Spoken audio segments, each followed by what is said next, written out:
How's it going, everybody? I'm Cherokee Ronnie. Welcome back to my channel. And on today's episode, I go and buy a Jeep. I bought the Jeep. I'm just going to go ahead and crimp the brake line off, run it home because it rusted out at the back like they always do.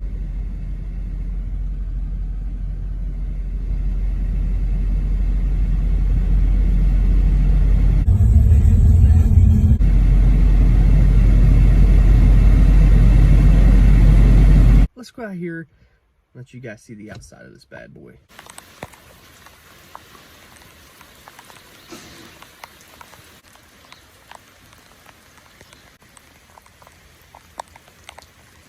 We're gonna go ahead and put a 6-inch, well, I might as well say 5.5 to 6-inch lift on our Project Jeep.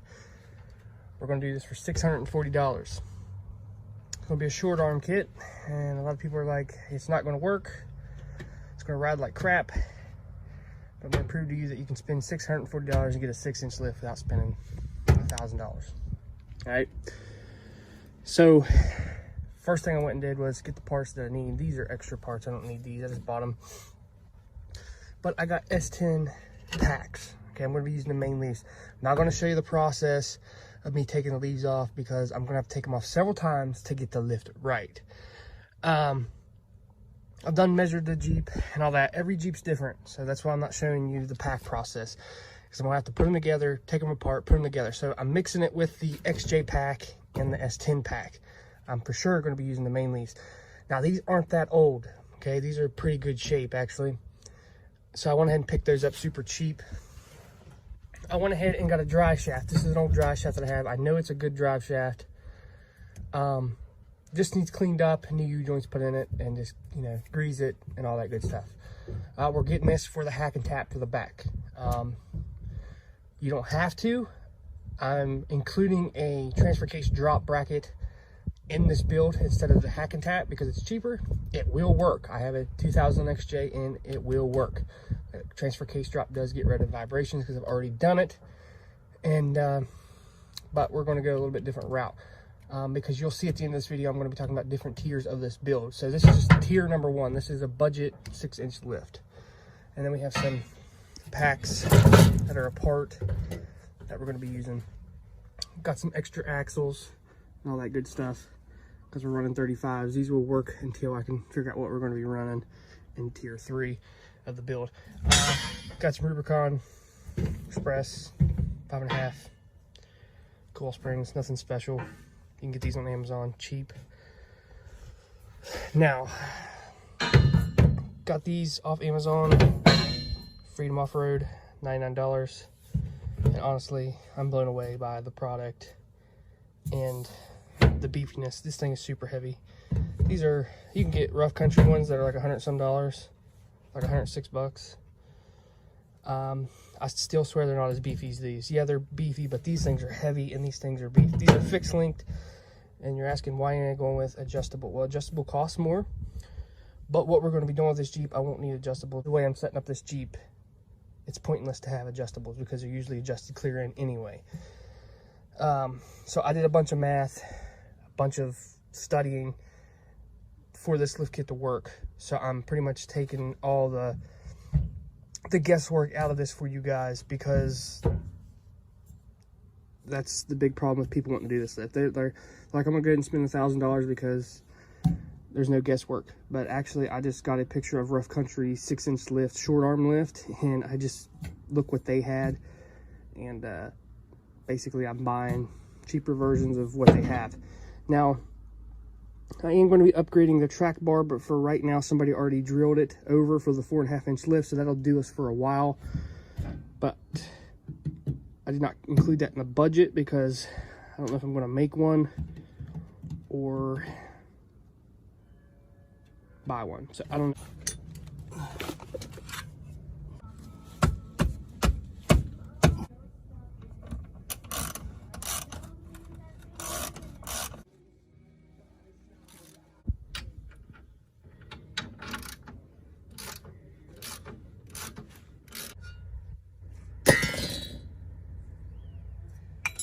Not cheap out on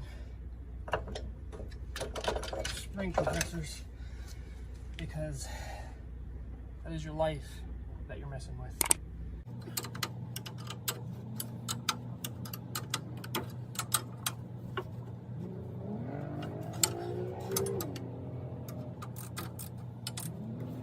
at full droop. I do have a little bit to play with. This will get me by until I can get extended brake lines for this thing. These are pretty rusty anyway. This will get me by. This is at droop, not ride height.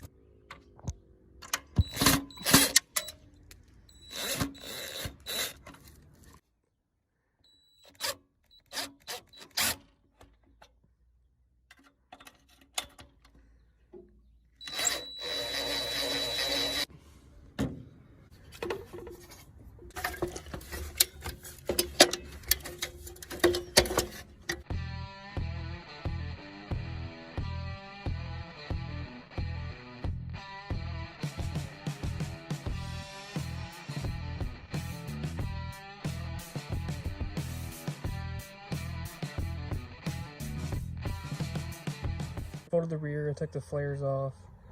I went ahead and actually rhino lined the back panel, the back bumper, the bottom plastic piece along the door and the front fender. Rhino lined the front fender to the body line, and it just follows the bottom piece all the way up. It looks pretty decent. Impressed with it.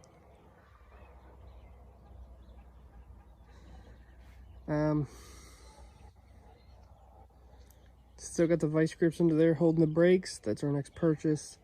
Wheels should be here pretty soon. I'm gonna try to stuff 35s under there, but there ain't much left to do to get this Jeep mobile.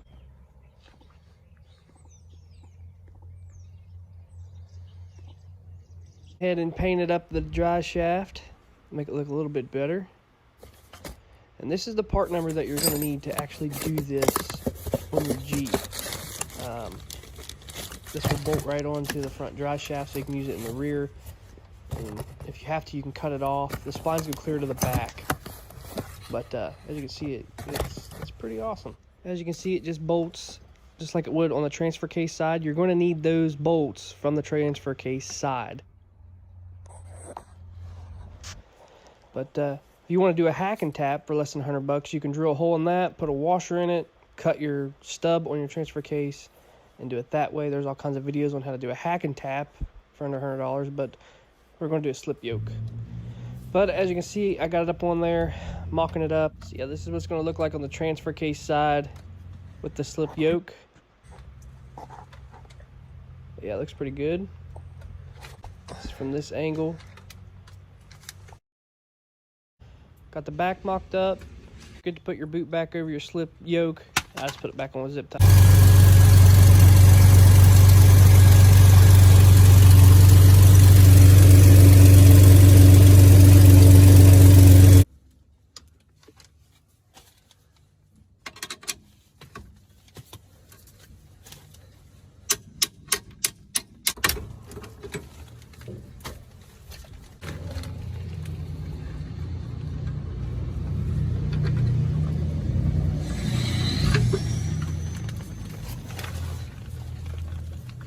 So all I did was make it the same length as the stock one for now. Put anti-seize on everything. That way in the future, it'll be a little bit easier to work with. Make sure your grease fitting's pointing down.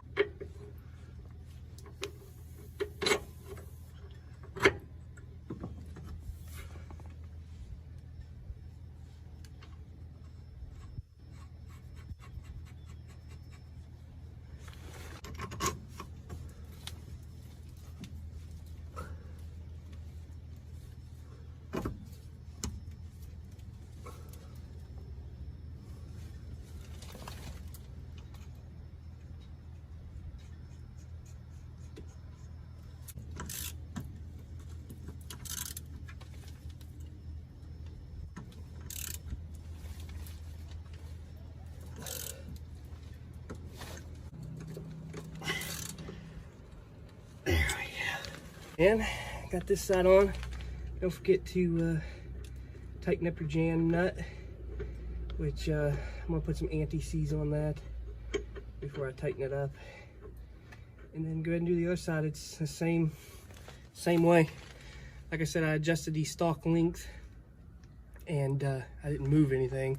I'm doing one side at a time, and then I can see where I need my caster and everything, and if I got to mess with it, because I know when I did this lift, I have around 5 to 6 caster, and that's pretty good for, you know, a 6-inch lift.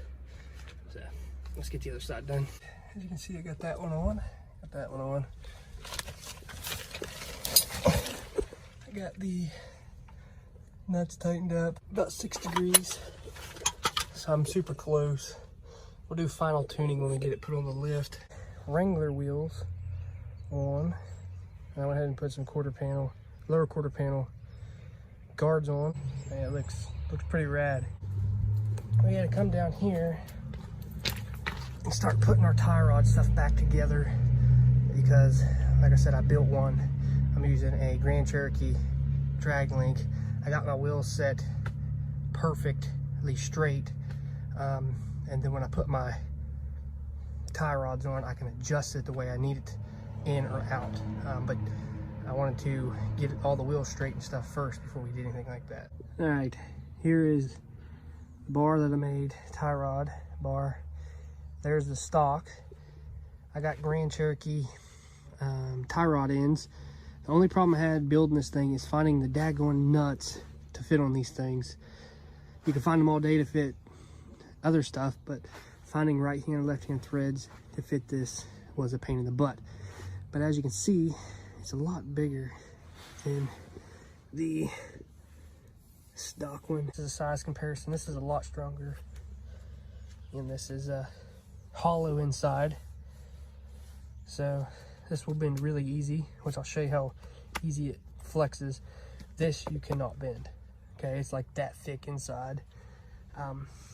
When I welded everything up, it went together nicely, and I'm ready to put it on. And bouncy that is.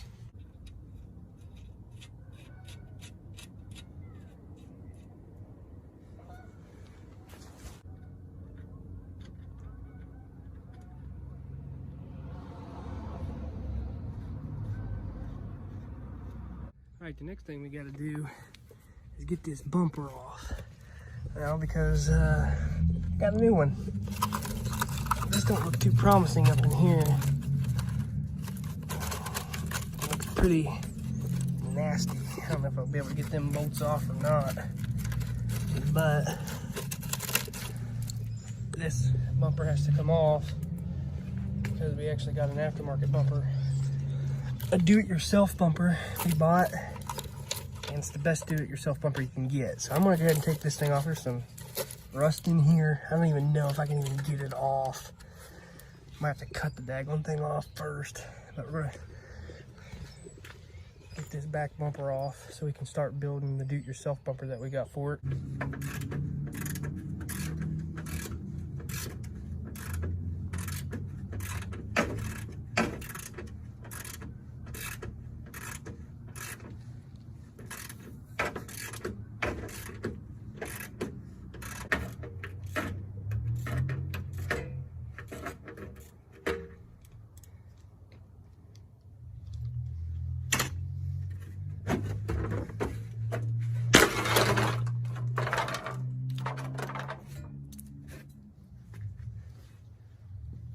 All right, so I got some of the bolts out. This one over here, the nut broke loose inside the body. Same with the rest of them. I'm gonna have to just cut them off, get them bolts out of there, and that's gonna be fun. But I gotta make a run to the hardware store, and by the time I go there, it's gonna be dark. It's supposed to start snowing all week, so there'll be a part 2 of this video of the bumper build and me putting it on. But this Jeep has come a long way. So the next video you'll see is the bumper that I got, which you guys need to stay tuned for that, because it's the best do-it-yourself bumper you can buy for a Cherokee. It beats every other company out there. This is a local company in Pennsylvania. It's very easy to weld. There's hardly no bending to it. It's already halfway done for you, and it's the best bumper you can buy. But look out for a review on that bumper and me putting it on. But and a farther date. I got to clip these off, get these out of the way, cut in here so I can put the new bumper on. So I went ahead and got the side pieces already tacked in. I like this bumper because it's already bent. The middle is already bent for you. Most of the work's already done. Went ahead and got this side tacked up pretty good and welded all up, but man, I'm in love with this thing. There's not much work to do. All right, I got all the corners welded up. I am going to use a flap wheel to grind it down smooth and get the roundness. So I'm going to go ahead and do that and get that done. So I went ahead and threw it on the Cherokee just to see what it looked like. It's just hanging there. I grinded all the welds down and made it round and made it look pretty good, just to kind of get an idea what it looks like. I do have to weld the 2 D-ring brackets on, but yeah, it turned out really, really nice. Like I said, I just got it hanging there, so it's not fully adjusted. So these are the bumper mounts that's going to hold the bumper on. It comes with the plate and it uses the hitch style, but as you can see, there's a little notch there. You put that on, you just tack it up, make sure everything's good, go ahead and weld it, and that's what I'm going to do. Okay, I got it welded all up, and so far so good. Now, these are the nut inserts that come with it. You got to weld them yourself. I'm going to tack them on, but what I do is I put a bolt through it and tighten it down, tack it like this, and unscrew the bolt, and I keep doing that all the way down through there so I know it's center. So let's go ahead and do the other ones. Got them all tacked up. Just going to go ahead and fully weld them around. You want your welds to be really good on these because you don't want them to bust off, because you know everything on a Cherokee does. And then these are the tail light feelers. Just bend them up, test fit them. I went ahead and hung the bumper on there a little bit, and it just slided on your tail light, and that's what you get. And then you got to open this hole up in the back and then throw your nut cert in. And this sandwiches on the bottom, just like your hitch would, and you just put it on and tighten it up.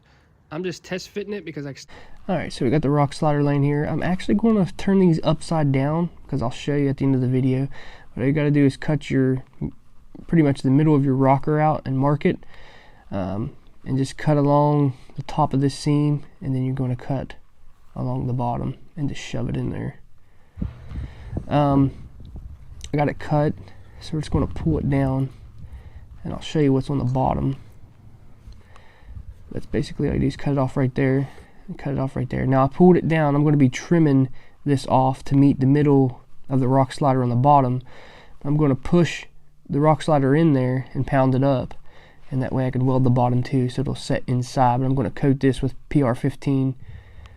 So basically that's all you do is trim the bottom, shove it in, mock it up, and then start welding the top and the bottom. So I got it all welded in. It's pretty self-explanatory, not that hard. I'm painting it up now. This is what it looks like after it's done. It took me probably about 4 hours, and it was pretty easy. I've actually done these before, so I kind of know what I'm doing already. So we got the axles slid out. As you can see, I got the pin sticking out right there, still draining. We bought new shock mounts. We're going to cut these off. Cut it off over here. Because those are the ones that I made to get me by until I did this project. So we got to cut those off. And after we get those cut off, we got to go ahead and take the backing plates off, because we have disc brake conversion backing plates for this thing. We're going to clean it up and we're going to paint it, but this is what we got to do so far. I got to cut off this down here, also the old shock mount location, get that smooth. But first, let's clean all this stuff up, and let's go ahead and get the backing plates off and get this thing cleaned up.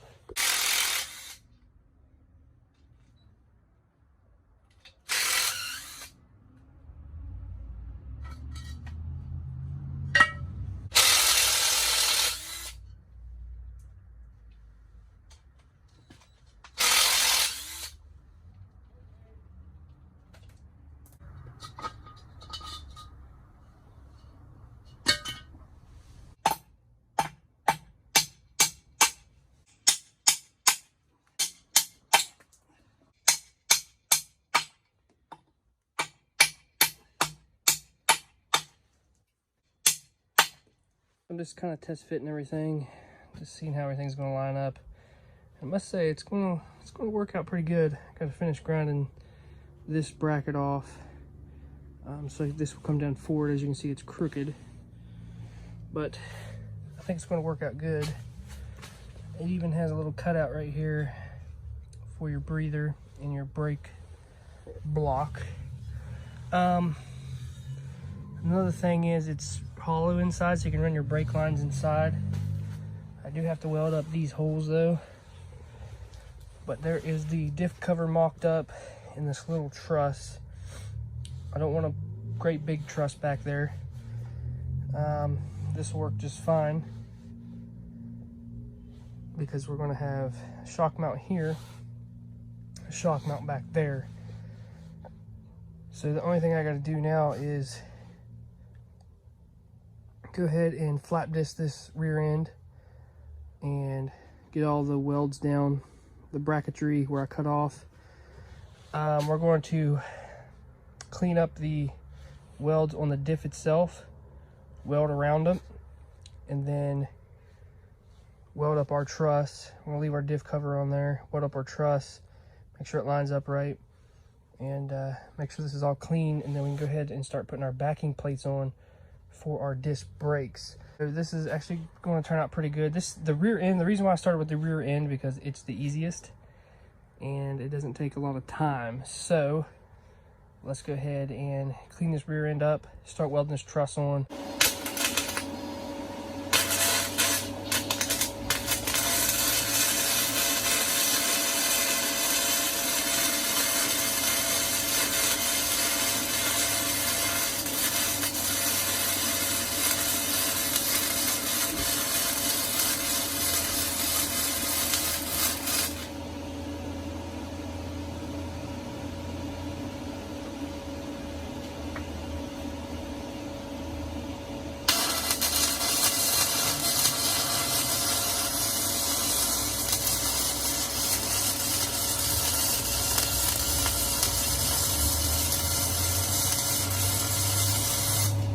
All right, so we got the truss welded on. A lot of people's going to ask me, I know, right off the bat, why didn't I go around the diff? It's not necessary on the 8 1/4. For one, it's got 3-inch tubes, and two, this just helps it from bending a little bit and spinning the tubes. And as you can see, I actually welded the tubes clear around, and so I just welded where it's supposed to be.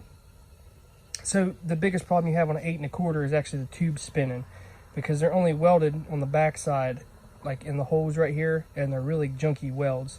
So I went through both sides, welded the tubes, and I went ahead and welded the truss on. Now, this is more and sturdy enough. You can feel how sturdy it is. One thing I don't understand, where I ordered this truss from, it came painted. In the pictures it came bare, so I don't understand why it came painted, which was dumb. I'd rather have it raw. The gears and everything I'm going to be doing under the Jeep, because the tools that you have to use to adjust the backlash and stuff on the 8 1/4, it has to be solid, and I don't have anything to strap it down with. So we're going to do the gears last, but I probably won't video that. There's tons of videos on out there how to gear 8 1/4, because if I put all that stuff in one video, this video is going to be 2 hours long. So I want to show you guys how to shave an 8 1/4. If you do not have an aftermarket diff cover like I have, do not shave the 8 1/4, because this is the sheet metal, stamped sheet metal, and this is the aftermarket. So what I'm going to do is actually shave this to where it is not sticking below this. You could go as far as you want, as long as you don't get into the bolt hole. I'm just going to shave around it until it's even with the diff cover, and maybe go just a hair more past the diff cover.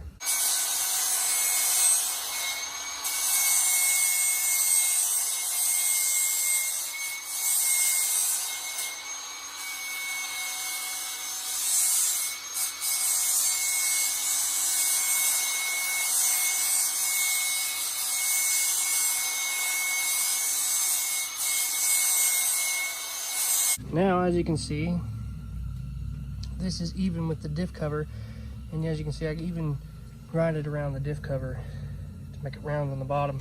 All right, so we're going to stretch the rear end of the Cherokee just a hair. We're going to use the stock mounts. A lot of people are afraid to do this, but it's no different from using the aftermarket mounts.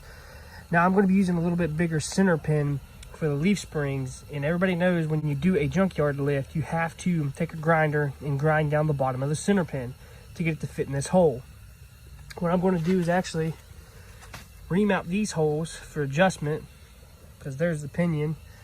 I'm going to be mostly focusing right here because nobody wants to put it farther in the Jeep, but I'm going to be taking a reamer from Harbor Freight. It's a Cobalt reamer. I paid like 20 bucks for it. I'm just going to go ahead and ream it out to the size of the center pin that I'm using. Basically, I reamed this out on both sides, which ain't going to matter because I'm going to be basically using just this side, but at least I have adjustments if I ever need to. Now I have adjustable rear end. Shock mounts that I got. I was just going to order the 2 tabs, but you have to screw around with trying to line them up and everything. I just got it with the back piece on it. That way it'll make it a lot more stronger if you hit on the bottom. But basically, this is what they're going to look like. It's for a 3-inch tube. It's universal. So I'm going to weld these on here, make sure my diff is level right here. Make sure these are level. Measure out 5.5 and weld these on.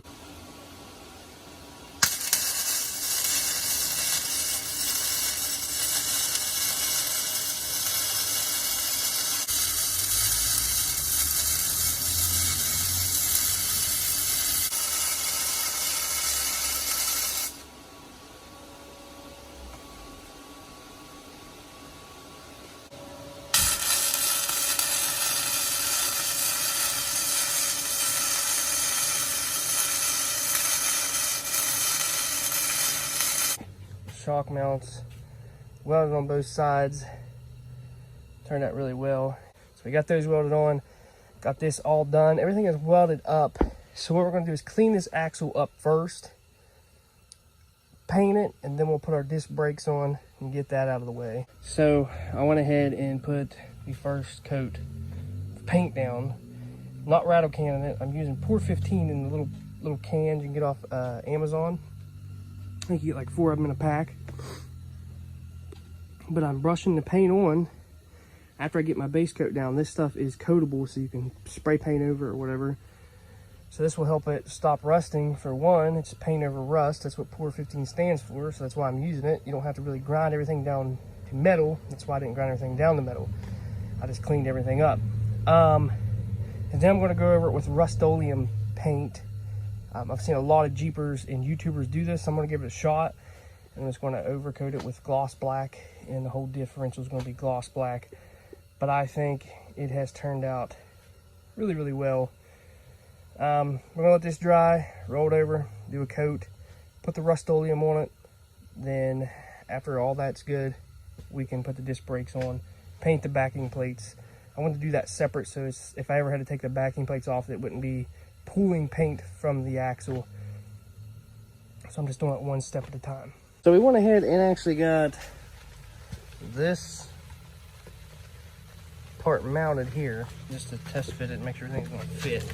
We got to clean this all up, paint it to match the housing. But a lot of people say you had to notch these bolts, and I didn't have to. I used the same size bolts that come out of it and what they recommend, and I didn't have to notch them. And I used these nuts here that have the neoprene in them, also with some blue Loctite. So we're going to go ahead and put this side on and get it over with.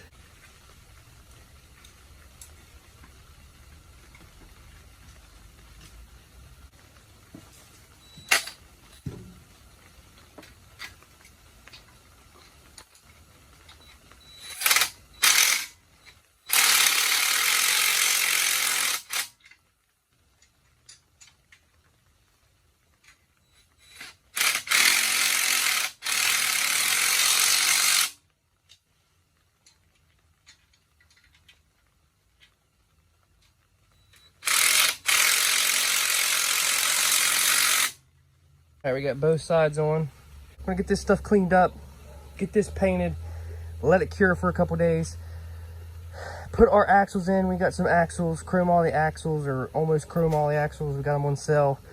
I think they're the right ones because the ones they sent me really just don't look like it. Specs, the bolt sizes, the brake lines that I used, the backing plates and caliper brackets that I used is all in the description below, so you know what I used.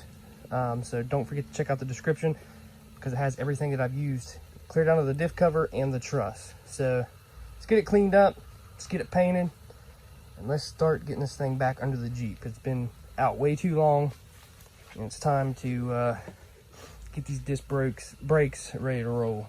We got it all painted black, gloss black. It'll dry like that. Got the caliper mounts on, the backing plates, everything is painted. Now we're just waiting on the calipers, the rotors, the axle seals, and we'll be able to throw this thing back together. Another thing that we have to do is actually put longer studs in the axles, because the ones that come on the newer Cherokees on the back are actually shorter and they won't accept the rotors. They'll be too short. So I had some old wheel bearings laying around from the front. I pounded those out, and that's where I got my studs from, because the parts store wanted a good chunk of change for 10 studs. So I had some old wheel bearings laying around the junk pile, and I pounded those out, and they actually fit.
Here it is. The axle is pretty much complete.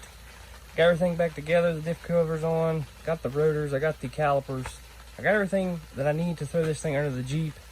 I'm going to leave the calipers on there for now. Took everything back off because the lighter it is to put it under the Jeep, the better. So I was just test fitting everything. I got the rubber hoses, all that stuff. Mocks up great. The only thing I got to do now is go out to the Jeep and put it up on the leaf springs, put the U-bolts on, and then start hooking up my brake stuff, bleed the brakes, add some diff fluid, and we should be good to go. There's a notch on this that usually sits against the caliper here. Well, you don't have to use that. I just flipped it around because you see that it has the steel marks on both sides, so it doesn't matter. This honestly just keeps it from spinning, but it shouldn't spin. Here's the part number, made in China.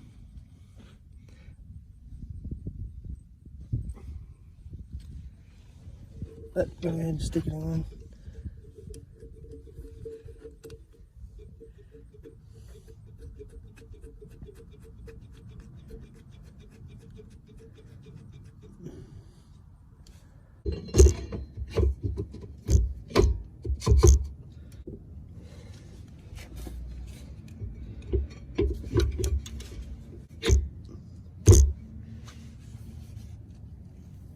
All right, we got everything all buttoned up on both sides. The wheels are on and all the cables are hooked up. So let's go take it for a test drive and see how good it does.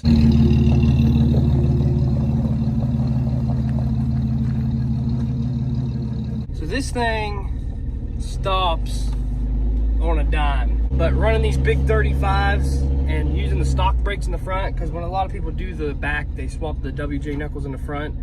Just by doing the back disc brakes, this thing stops really, really well for 35s. I'm impressed. I like it. And plus, if I break an axle, it's not going to fly out with the 8 1/4. You don't have to worry about that. And she's built and ready to go. Front end pulled out of the Jeep. Everything's just hanging here. The track bar, the shocks. Get the spring held up there.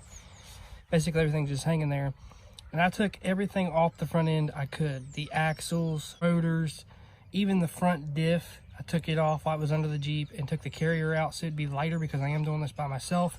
Drained all that stuff and then put it over here on the trailer where I can work on it. So it is pulled. It took me about 2 hours to do it by myself. So let's go over here and take a look at the diff. So here's the differential. It's nothing fancy. It's a typical low pinion Dana 30.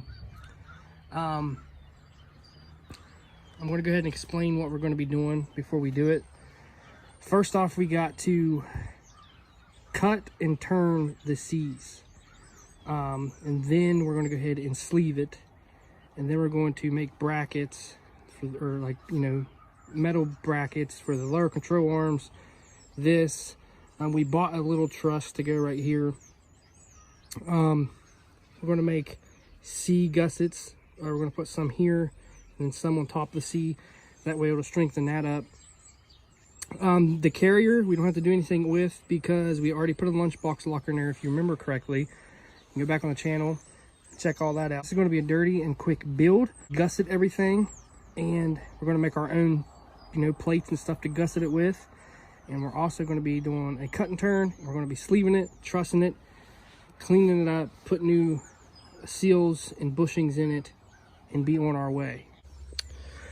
Now, the one thing that we're not upgrading is the axle shafts and the knuckles right now. The reason why we're not doing anything with the axle shafts is because I don't care if it's a low pinion or a high pinion Dana 30.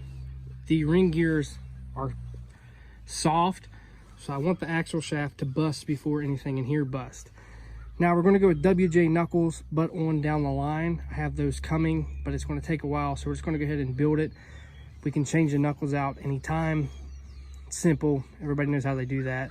But basically, we're going to be focusing on the front end itself and getting it beefed up to handle 35s. So a lot of people get on eBay and buy the plates for like 30 bucks, and it's like $10 shipping. I kind of looked at the picture, got a piece of cardboard, traced it out.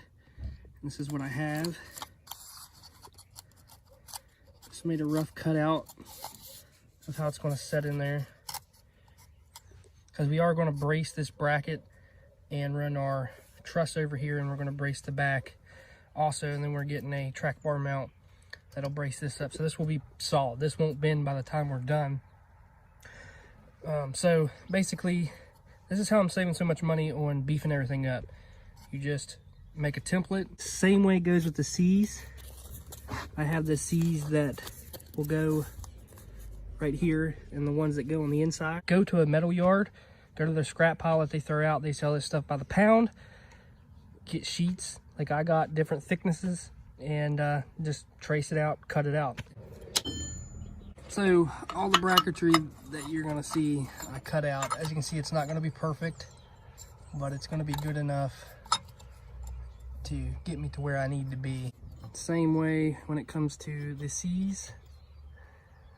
Might not be cut perfect, but it'll get me where I need to be. Plus, I'm gonna make a template to do the insides of it right here to strengthen it up. So one thing I did buy was the small truss that we're gonna be using on this build. So we're going to be trussing this side a little bit, but we are sleeving this, so I don't need a great big truss to draw attention to it. And this is budget friendly also. Basically, you have this up in there. We have the truss, we'll have it sleeved.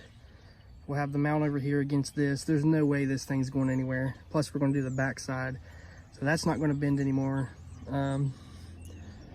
But I thought I'd just show you what I'm going to be doing, how I made this stuff myself, except this. Here's the tube, what we're going to sleeve it with. Now, first thing we have to do is drill a hole here, here, here on the back side, here on the back side. And then the short tube that I have, I got to drill a hole here and one on the back side. And this just slides through. But before we do this, sliding this through, I'm actually cutting these off and rotating them back. So I can get better caster and a better pinion angle, because I already did all the measurements I needed to do to have the perfect pinion angle. Now I got to do the measurements to get my caster angle. I'm not going to record this because I'm not going to be responsible if somebody tries this and don't get the weld good enough and it breaks while they're on the trail or on the road.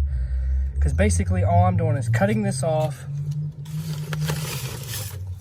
I'm going to be sliding this through so it'll hold this C straight, and then I'm going to weld around it and set it where I need to be. It's called a cut and turn, and it's basically what it is. You cut it and turn it back to get better caster. Sleeving it makes it stronger. Sleeving it also makes it easier to do a cut and turn. There is a video on YouTube, a guy does it and he shows you how to do it, and it's super easy. You just cut it, bevel it, put your sleeve in so it holds it, get your measurement, do your caster. But we're gonna go ahead and drill the holes. We're gonna drill 3 on this side, 2 on this side, and then we're gonna do 2 over here. I gotta do this before I do the cut and turn.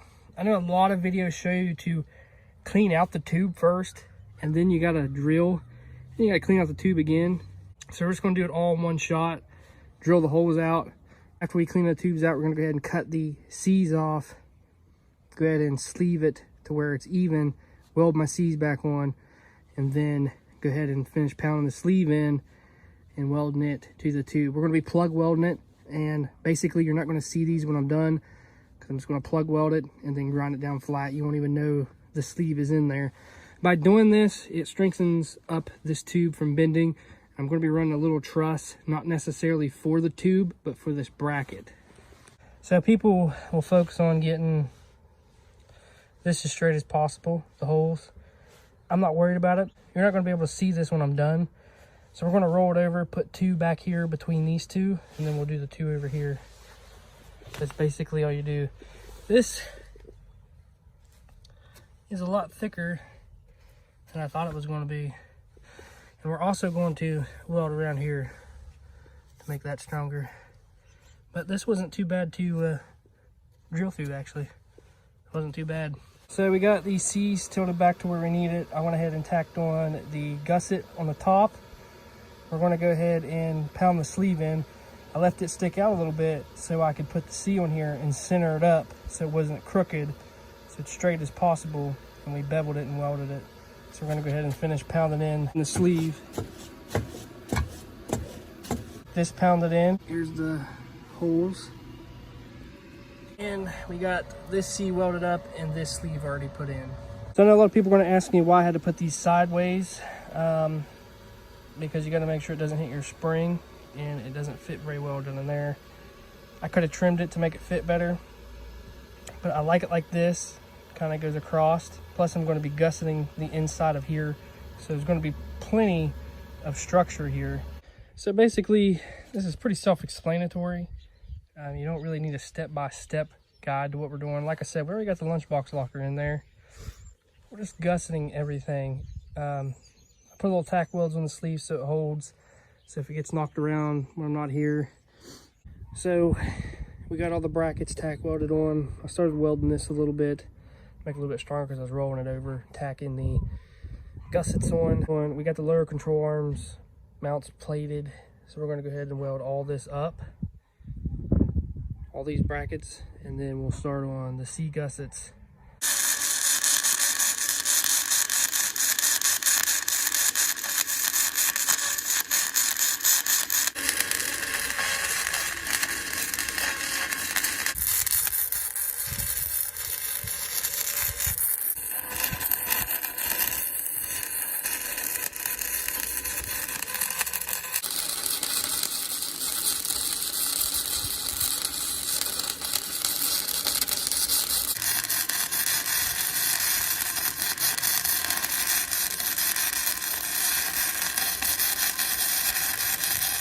I've been out here welding for about 3 or 4 hours. This is very time consuming. I'm not going to record all of it because basically I'm just welding on brackets, plates to make stuff stronger, stuff like that. We're going to go ahead and put degreaser on the axle and then power wash it off, and then weld our C gussets on and our track bar mount.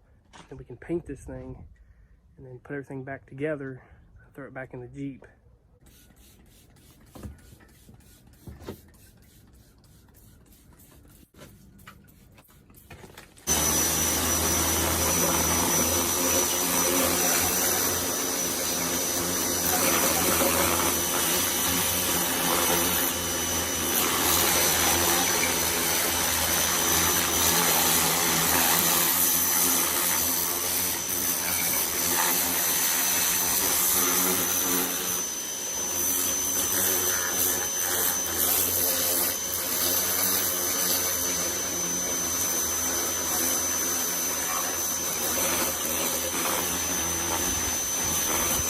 All right, so we got everything sprayed off. It was greasy, it was dirty. Only thing we got left to do is put the track bar bracket on, the C gussets, and continue welding around the tube. Had a little problem with my welder. It was giving me a fit right in here and right here for some reason. The last two places I welded. So I had to check into that. I finally got it working good, and we got these welded on. But basically we're gonna go ahead and weld these on. You're not gonna miss much. They're just little C gussets, and then we're gonna weld our track bar mount on and be done. We can paint this thing and make it look like a new axle, put our front diff cover on that we got for it. I actually went with an aluminum diff cover. We're gonna try it out. Never tried an aluminum one before. Trying to keep this axle as light as possible because now we have it a lot heavier than it usually is. Because, you know, it's sleeved, it's got all these bracketry here. As you can see, I beefed up the lower control arm mounts. All right, after a long 2 days of doing nothing but welding, fixing a welder, welding, fixing a welder. I don't know what's up with my welder. It keeps messing up. But all that matters is we got everything welded on. Track bar, relocation over the axle. Got the C gussets in here. Got the gussets up here. We got the gussets in the upper control arm mount. Got the truss on. All this is gusseted. I think I'm going to run a piece of steel from here to here.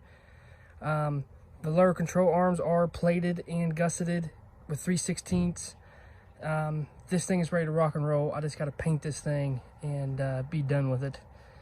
So we got some paint on there. We got to do the inside of the C's, but I'm going to wait till it dries. Put the old diff cover on there because I ain't worried about that. We got a new one to put on there, but it's actually looking pretty good. It's really going to pop when we put the aftermarket diff cover on there. So the axle is finally done. The paint is drying. We're supposed to get some cold weather, so I'm trying to get this done. So all the welding is done. This is why this is, you know, kind of shorter video, because the weather was warm and now it's supposed to get cold. It may snow, it may pour the rain down, but we went ahead and got the C gussets on. We got the gussets on the top right here, as you can see. We got the track bar relocation bracket done. The lower control arm mounts are plated with plate, and it is gusseted on the inside so it don't bend, but they're pretty solid now. As you can see, the C gusset here and the gusset right here. We got to change out the mounts, the rubber mounts, because we're going to poly. We got the truss put on, and here is the diff cover that we got. We're going to be changing the knuckles out in the future with WJ knuckles on that conversion. But for right now, we're going to be running the stock XJ knuckles. But this is basically the axle. This is the bushing that we went with. It's a poly bushing. It's really nice bushing. It fits inside this sleeve. Here's the company I actually got it off of.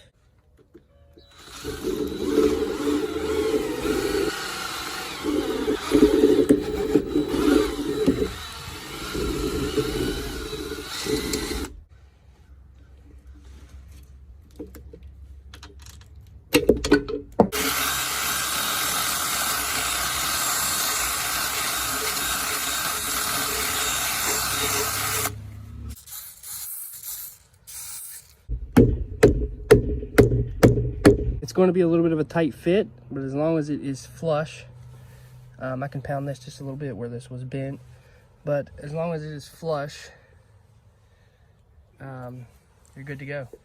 And this is how you can run a Dana 30 with 35-inch tires. We did cut the old track bar bracket off, as you can see the two holes that were there, and It looks really, really good. I'm really impressed with it. One more coat of paint and this bad boy will be ready to throw under the Jeep. I bought these because I couldn't make them because there was bins you had to put in them. So I bought those from Barnes 4-wheel drive. This was from eBay. This was from Barnes 4-wheel drive. And this was from eBay.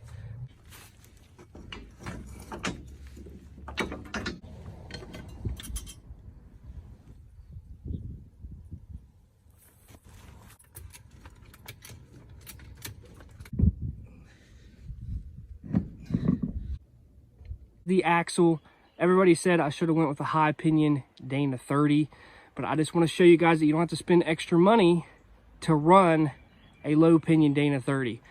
This will hold up with 35s.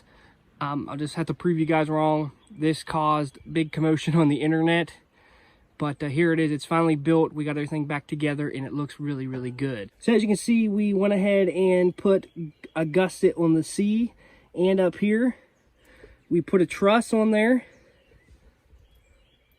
We plated the lower control arms. We got over the axle track bar. We gusseted the mounts here. And we did the same thing over there. We got a aluminum diff cover. We're running cab fab steering. And honestly, this is a eBay track bar that I actually cut and welded right here to fit the over the axle track bar. So this is the axle. We also sleeved this axle on both sides, the tubes. We got to get a new vent hose, but we got the C's. We cut and turned those back to where I can get my caster right and run the right pinion angle. So we're good on that. I wanted to show everybody that you can build these in your backyard without a garage or fancy tools, and that's what we done. We built it on a budget, and a lot of things that we did, people said it wouldn't hold up or wouldn't work, but it did. And I'm really happy with how the cheap Cherokee project turned out.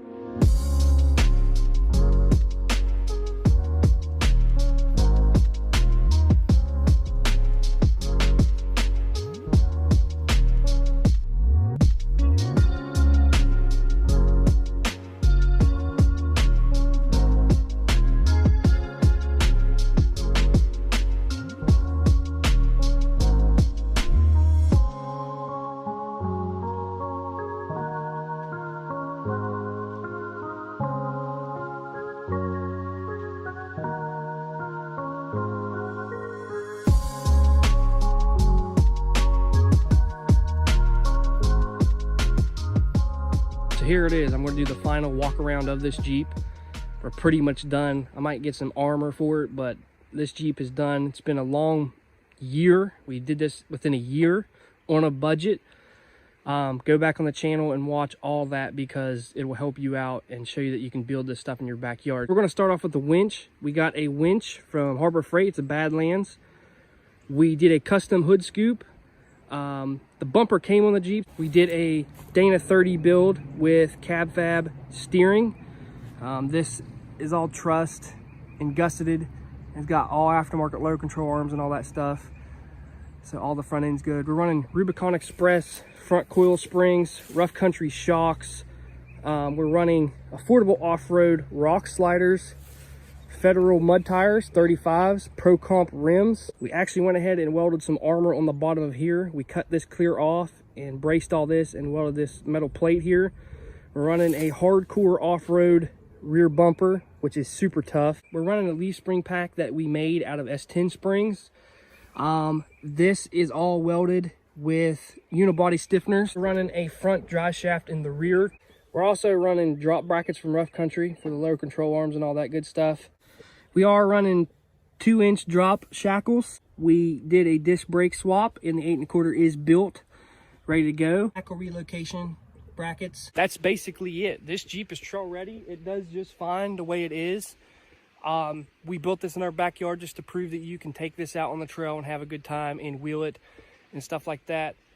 I'm sure there's a little bit of stuff that I'm missing that we done, like a alternator relocation. It's on the top now, so when we go through deep water, this little stuff like that, you can go back and watch the whole build series on this Jeep and where it came from, where it started up till now, and you'll see the big difference in this thing. It don't get no better than this. This will be my everyday trail rig, and I can't wait to get out there and start slinging some mud. This Jeep has came a long way. We put a lot of money in it. We did it all in the backyard, no fancy tools, no garage. We did it all with Harbor Freight tools and stuff like that. And we built this in our backyard. And it just proves to you guys that you can do this too in your backyard and be successful with it and go out and wheel with all your buddies.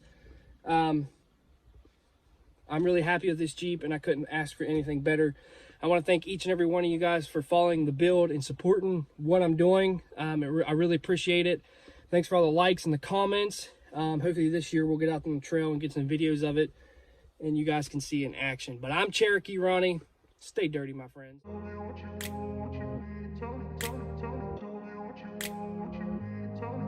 I grew up in a place where they told you what to chase, told you how to run the race. Every move was on the page, but I didn't like their way.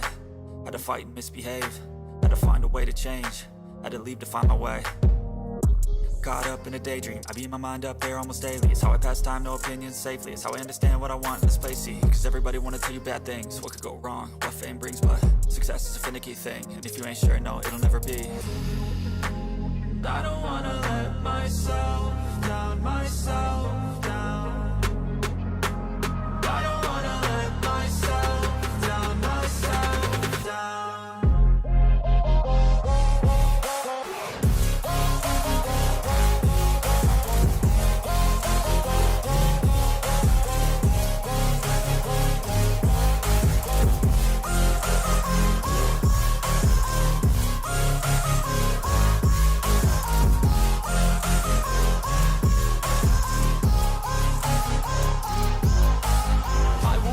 Run away, I don't have to plan it. I can go change my fate, you won't